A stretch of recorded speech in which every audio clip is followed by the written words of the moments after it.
Everyone, so this is the next video on real analysis.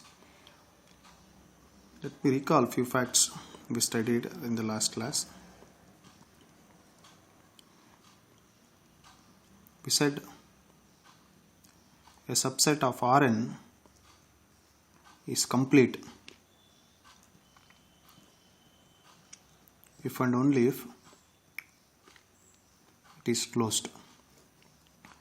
First of all, what is this completeness?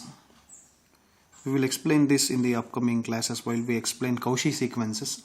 What exactly the complete metric space? We will just try to understand what exactly it is. But however, I am not interested in the completeness as for now. I am just interested in when we say that a subset of Rn is compact. A subset of Rn is compact if and only if it is closed and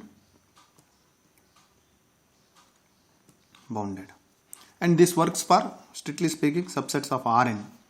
If you consider any subset of R for n is equals to 1, if that will be the subset of R, that will be closed, and if it is closed and bounded, you can say that it is compact. Is it clear? So we are interested in speaking about the compact sets.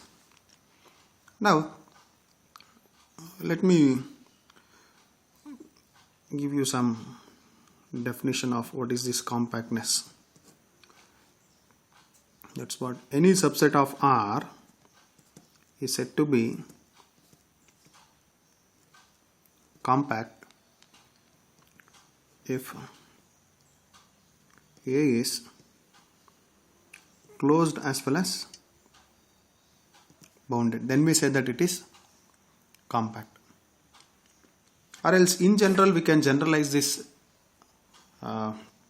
definition. If S is a subset of R, let me say I will denote O alpha is said to be the open cover. What is this open cover? Open cover means, let me say this is your set S of Rn. It's a subset of Rn.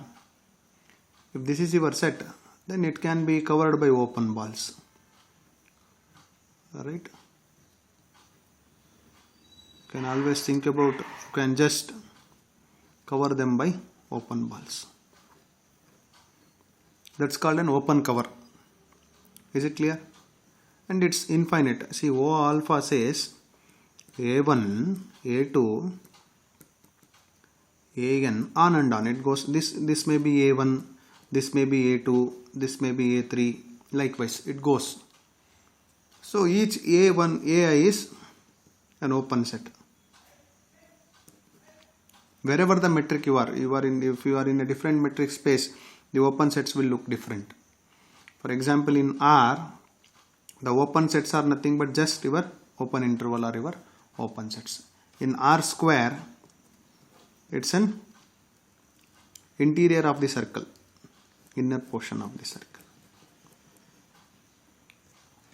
For your R cube, it is nothing but sphere, interior of the sphere.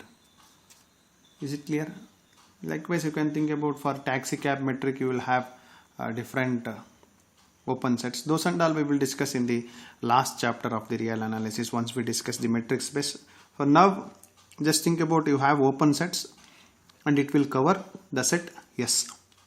So S is a subset of R and you can cover them by these open sets. Then we say that S is compact if every open cover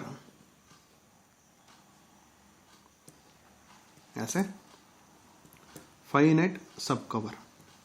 It means what? In the sense, what else